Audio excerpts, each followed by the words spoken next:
नमस्कार। 2 बजे दोपहर 5 बड़ी खबर में आपका स्वागत है। मैं हूं आपके साथ ऋषभ राय। इसमें हम पहली खबर की ओर रुख करेंगे, जहां दिल्ली से खबर होगी, जहां इंडिया गठबंधन डिप्टी स्पीकर पद नहीं मिलने पर स्पीकर का चुनाव लड़ेगा। दूसरी खबर आपको दिल्ली से दिखाएंगे, जहां केंद्रीय गृह मंत्री अमित शाह एनएसए और रॉ के अधिकारियों के साथ हाई लेवल मीटिंग की है। उन्होंने जम्मू कश्मीर की आतंकी घटनाओं, अमरनाथ यात्रा की तैयारियों की समीक्षा की है। तीसरी खबर दिल्ली से रहेगी, जहां डीप फेक रोकने के लिए मोदी सरकार डिजिटल इंडिया बिल लाने की तैयारी में है। चौथी खबर राजधानी दिल्ली से है, जहां जल संकट पर आम आदमी पार्टी ने केंद्र से मदद मांगी है, लेकिन बीजेपी का कहना है कि आप नेता पानी की चोरी कर रहे हैं। पांचवी और आखिरी खबर गंगा दशहरा से जुड़ी है, जहां काशी में भक्तों का तांता लगा हुआ है। 18वीं लोकसभा का पहला सत्र अगले हफ्ते यानी 24 जून से शुरू होने वाला है और यह सत्र 9 दिन यानी 3 जुलाई तक चलेगा। 26 जून से लोकसभा स्पीकर के चुनाव की प्रक्रिया शुरू होगी। ऐसी खबरें हैं कि बीजेपी ओम बिरला को दूसरी बार स्पीकर बना सकती है। वहीं चंद्रबाबू नायडू की टीडीपी और नीतीश कुमार की जेडीयू स्पीकर पद की मांग कर रहे हैं। इधर विपक्षी खेमा इंडिया गुट भी लोकसभा में मजबूत स्थिति में है। ऐसे में उसे उम्मीद है कि डिप्टी स्पीकर पद विपक्ष के किसी सांसद को मिलेगा। हालांकि सूत्रों के हवाले से इंडिया टुडे ने बताया कि अगर विपक्ष के सांसद को डिप्टी स्पीकर पद नहीं मिलता है तो विपक्षी खेमा स्पीकर पद के लिए अपना उम्मीदवार उतार सकता है। और इसी खबर पर और भी जानकारी के लिए दिल्ली से हमारे सहयोगी इरफान खान हमारे साथ लाइव जुड़ गए हैं। इरफान, सत्र शुरू होने वाला है लोकसभा का और अब चर्चाएं भी तेज हो गई हैं कि किसके पास स्पीकर का पद होगा, किसके पास डिप्टी स्पीकर का पद होगा। लगातार कयास कई लगाए जा रहे हैं। क्या कुछ स्थिति फिलहाल दिखाई दे रही है? हाँ ऋषभ, अगर बात 24 जून को पहला सत्र लोकसभा का जो है वो शुरू होगा और जिसको लेकर एनडीए के कई गठबंधन के कई जो नेता हैं वो डिप्टी स्पीकर का पद मांगने की दावेदारी करते नजर आ रहे हैं। लेकिन इसको लेकर गंभीर चर्चा जो है एनडीए सरकार में चल रही है, जिसका देखना ये होगा कि स्पीकर का जो पद है वो एनडीए सरकार वाली बात ये होगी। जिस तरह विपक्ष अपने दावे करता नजर आ रहा है, एनडीए सरकार ने अगर नियुक्ति नहीं की स्पीकर की तो शायद ये देखने वाली बात है, बड़ा महत्वपूर्ण होगा कि विपक्ष अपना जो दावा है वो स्पीकर पद के लिए डाल सकता है। निश्चित तौर पर देखना महत्वपूर्ण होगा, क्या तस्वीर आगे नजर आएगी। फिलहाल बहुत शुक्रिया आपका तमाम जानकारी साझा करने के लिए। तो पद नहीं मिला तो चुनाव लड़ेगा इंडी गठबंधन, क्योंकि डिप्टी स्पीकर पद मिलने की पूरी संभावना विपक्ष को है, लेकिन अगर नहीं होता है तो उम्मीदवार खड़ा विपक्ष कर सकता है। रुक करेंगे अगली बड़ी खबर की ओर, जहां जम्मू कश्मीर में बीते दिनों 4 दिनों में हुए 4 आतंकी हमलों को मोदी सरकार एक्शन मोड में आ गई है और आतंकियों को जहन्नुम पहुंचाने के लिए गृह मंत्री अमित शाह रणनीति बनाने में जुटे हुए हैं। केंद्रीय गृह मंत्री अमित शाह नॉर्थ ब्लॉक में केंद्र शासित प्रदेश में सुरक्षा हालातों पर चर्चा की है। बैठक की national security adviser Ajit Doval और जम्मू कश्मीर के उपराज्यपाल मनोज सिन्हा, सेना प्रमुख जनरल मनोज पांडे, सेना प्रमुख के तौर पर नामित लेफ्टिनेंट जनरल उपेंद्र द्विवेदी भी मौजूद रहे। माना जा रहा है कि आतंक के खिलाफ अभियान को तेज करने के लिए गृह मंत्री अधिकारियों को दिशा निर्देश दिए हैं। तो गृह मंत्री अमित शाह ने बैठक ली है और कश्मीर में सुरक्षा की व्यवस्थाओं को लेकर बैठक ली गई है। जम्मू कश्मीर के उपराज्यपाल और साथ ही एनएसए अजीत डोभाल और उपराज्यपाल भी शामिल रहे। बता दें कि जम्मू कश्मीर में लगातार 4 आतंकी हमले देखने को मिले हैं और उसके बाद से ही लगातार केंद्र सरकार एक्शन में आई है। मोदी सरकार अब तमाम तरीके से आतंकियों को लेकर रणनीति बना रही है और किस तरीके से इनका सफाया की जाए, किस तरीके से आतंकियों का खात्मा किया जाए, इस पर अब रणनीति बनना शुरू हो गई है। और अमित शाह की अध्यक्षता में बैठक का आयोजन किया गया। सुरक्षा को लेकर, जम्मू कश्मीर में सुरक्षा व्यवस्थाओं को लेकर चर्चा की गई है और तमाम दिशा निर्देश भी दिए गए हैं। आगामी समय में एक्शन मोड भी दिखाई देगा। जम्मू कश्मीर में सुरक्षा स्थिति को लेकर अमित शाह ने बैठक की है।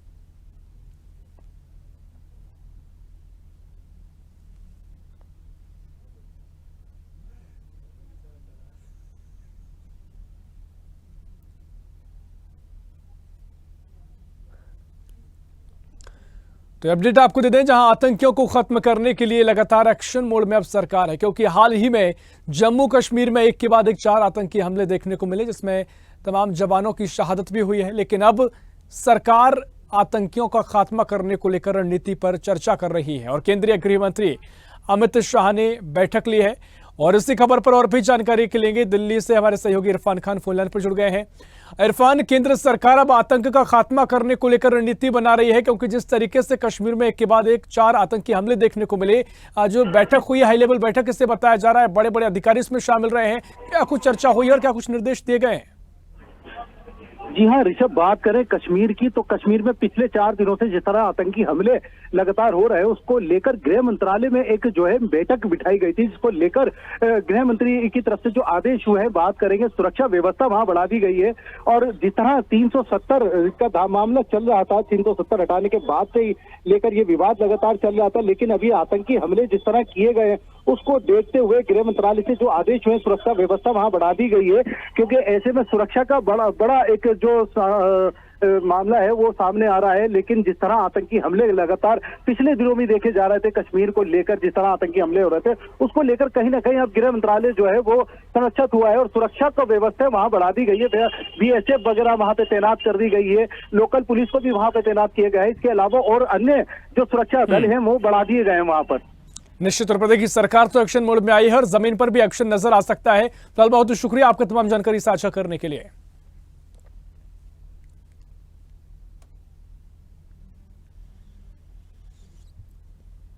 और रुक करेंगे अगली बड़ी खबर की ओर, जहां केंद्र की मोदी सरकार एआई डीप फेक वीडियोस और अन्य खतरनाक और फेक ऑनलाइन वीडियोस कंटेंट को रोकने के लिए संसद सत्र में बिल ला सकती है।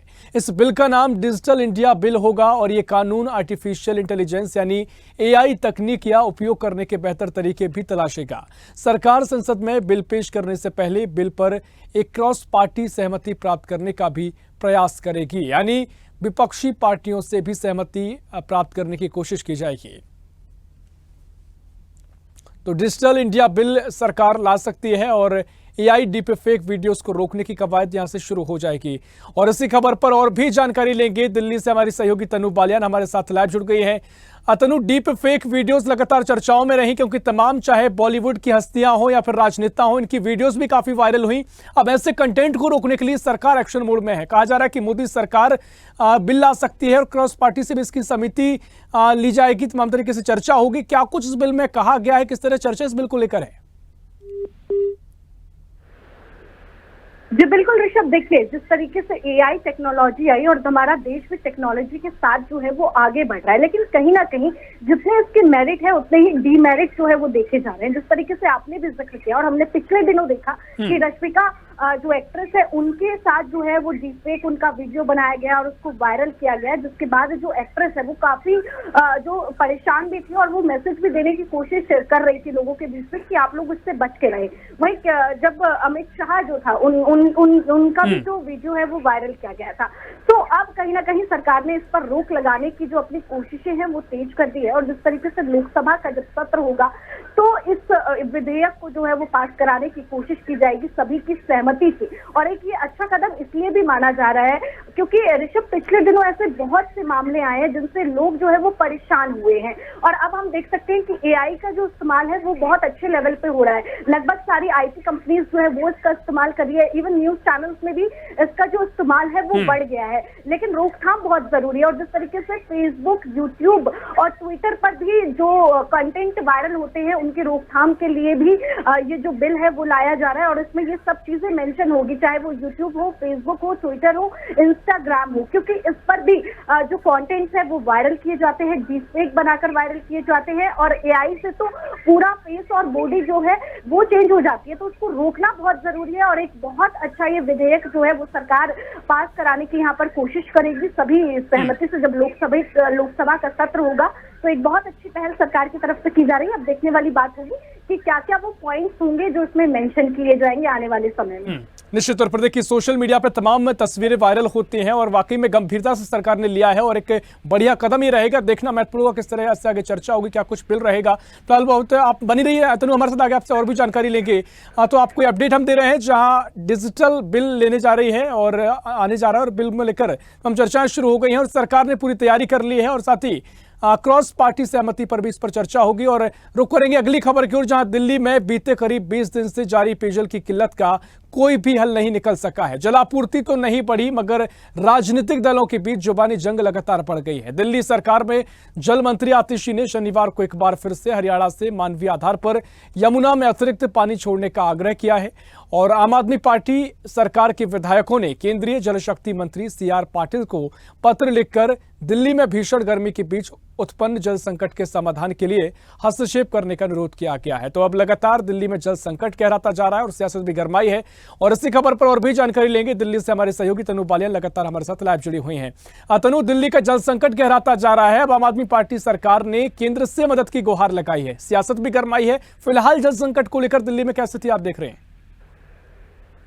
जी बिल्कुल ऋषभ, देखिए लगभग 1 महीना जो है वो होने वाला है और लगातार राजनीति जो है वो इस मुद्दे पर हो रही है, लेकिन दिल्ली की जनता एक एक बूंद को तरस गई है और पिछले कई सालों से यही हाल है। जिस तरीके से अरविंद केजरीवाल चुनाव के दौरान बड़े बड़े वादे करते हैं, फ्री बिजली और पानी की बड़ी बड़ी बातें करते हैं, लेकिन ग्राउंड पर अगर आप तस्वीरें देखेंगे ऋषभ, तो 3-3 दिन तक टैंकर नहीं पहुंचते हैं और नलों में गंदा पानी आ रहा है, टंकियां जो है वो खाली पड़ी हुई है। और वहीं जल मंत्री आतिशी जो है वो लगातार मीटिंग्स भी कर रही है, लेकिन सॉल्यूशन के नाम पर दिल्ली में कुछ नहीं हो रहा है। आज भी दिल्ली के जो तमाम इलाके हैं वहां पर प्रदर्शन किया है बीजेपी ने, मटका फोड़कर प्रदर्शन किया है। लेकिन अब नई बात देखिए, अब ये सामने आ रही है कि आतिशी ने ये बात कही है, जल मंत्री जो है, कि अब जो पाइपलाइंस है वो कट की जा रही है। जब हमारी जो जल बोर्ड की टीम है वो गई और उन्होंने वहां पर निरीक्षण किया तो वहां पर देखा गया कि जो पाइपलाइंस है वो कट की जा रही है। तो षड्यंत्र हमारे लिए जो है वो यहाँ पर किया जा रहा है। तो एक ये तमाम आरोप तो लगाए जा रहे हैं, लेकिन अगर ग्राउंड पर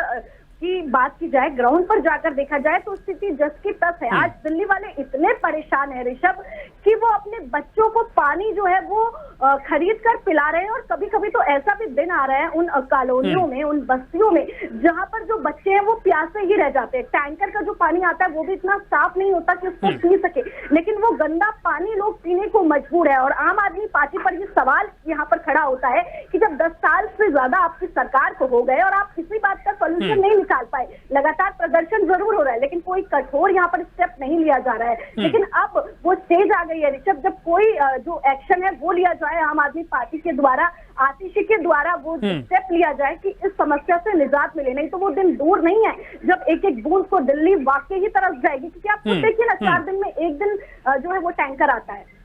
निश्चित तौर पर देखिए लगातार आप इस पर कवरेज भी कर रहे हैं और वाकई में जो रिपोर्ट हम देख रहे हैं आपके जरिए वाकई में गंभीर स्थिति को दर्शाती है और जल्दी इस पर कुछ समाधान निकालना बहुत जरूरी हो गया है, क्योंकि वाकई में बहुत गंभीर समस्या का सामना दिल्ली वासी फिलहाल कर रहे हैं। फिलहाल बहुत शुक्रिया आपका तमाम जानकारी साझा करने के लिए।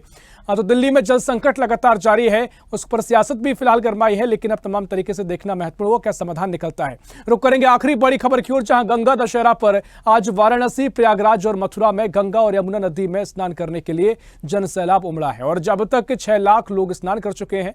वाराणसी में स्नान करने के बाद श्रद्धालु काशी विश्वनाथ मंदिर में गंगा जल चढ़ा रहे हैं और काशी में 5000 मीटर चुनरी चढ़ाई गई है और इस दौरान सभी घाटों पर आस्था का नजारा देखने को मिला है। काशी ही नहीं, आसपास के जिलों से गंगा स्नान और दान करने के लिए श्रद्धालुओं की भीड़ गंगा किनारे उमड़ी रही और भोर से ही मंदिरों में घंटे घड़ियाल की ध्वनि बीच गूंजती रही, हर हर महादेव के नारे गूंजते रहे और आस्थावानों ने गंगा में पुण्य की डुबकी लगाई। इसके बाद यथासंभव दान भी किया।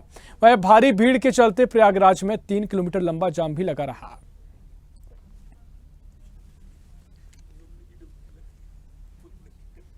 और इसी खबर पर और भी जानकारी लेंगे। वाराणसी से हमारी सहयोगी अंतिमा सिंह हमारे साथ फोन लाइन पर जुड़ गए हैं। अंतिमा, काशी में लगातार श्रद्धालुओं का तांता लगा हुआ है, 10 राज्यों से लगातार श्रद्धालु पहुंचे हैं और तस्वीरें बयां कर रही हैं किस तरीके से श्रद्धालुओं में आस्था जागी है। क्या कुछ तस्वीर आप देख पा रहे हैं? हाँ, ये आपको बता दें कि आज गंगा दशहरा के दिन काशी में ऐसा दृश्य देखने को मिल रहा है कि सुबह से भोर से यहाँ पर लोग माँ गंगा में स्नान करने के लिए, डुबकी लगाने के लिए कतार में लगे हुए हैं। हालांकि आपको बता दें, अगर बनारस समेत आसपास जैसे प्रयागराज हो गया, मथुरा हो गए, इन सभी जगहों पर माँ गंगा में स्नान करने के लिए भक्तों का तांता लगा हुआ है। अब तक लगभग 6 लाख से लेकर 7 लाख जो है कि भक्त लोग जो है कि स्नान कर चुके हैं। और वाराणसी की अगर बात की जाए तो वाराणसी में भी वही हाल है स्थिति। आपको बता दें, हिंदू धर्म मान्यताओं के अनुसार आपको बता दें कि पूर्वजों की आत्मा के शांति के लिए भागीरथ आज के दिन ही माँ गंगा को धरती पर कमंडल में लेकर आए थे। तब से यह जो है कि पर्व की शुरुआत हो गई है और इस पर्व को मनाने के लिए काशी समेत आसपास के जिलों में बड़ी धूमधाम से यह पर्व मनाया जाता है। और आज के दिन दान भी दिया जाता है, लोग स्नान करके दान करते हैं और बाबा का यहाँ पर बाबा विश्वनाथ का दर्शन भी कर रहे हैं। ऐसे तमाम चीजों को जो है कि अपना रहे हैं, क्योंकि एक तरीके से हिंदू धर्म में बहुत बड़ा इस त्योहार की मान्यता है और आज के दिन दान पुण्य करने से इसकी अलग मान्यता मिलती है, महत्व मिलता है। निश्चित तौर पर देखिए, गंगा दशहरा का महत्वपूर्ण पर्व और वाकई में यहाँ पर बड़ी संख्या में जो श्रद्धालु आ रहे हैं वो अपनी आस्था प्रकट कर रहे हैं। तो बहुत बहुत शुक्रिया अंतिम आपका तमाम जानकारी साझा करने के लिए। तो लगातार गंगा दशहरा पर भक्तों का गंगा पे जाना या फिर काशी हो या जहां भी गंगा पहुंचती है वहां पर श्रद्धालु लगातार पहुंच रहे हैं और अपनी आस्था प्रकट कर रहे हैं। फिलहाल के लिए 2 बजे दोपहर 5 बड़ी खबर में इतना ही। देश प्रदेश की और भी खबरों के लिए देखते रहिए स्वदेश न्यूज, सबसे पहले देश।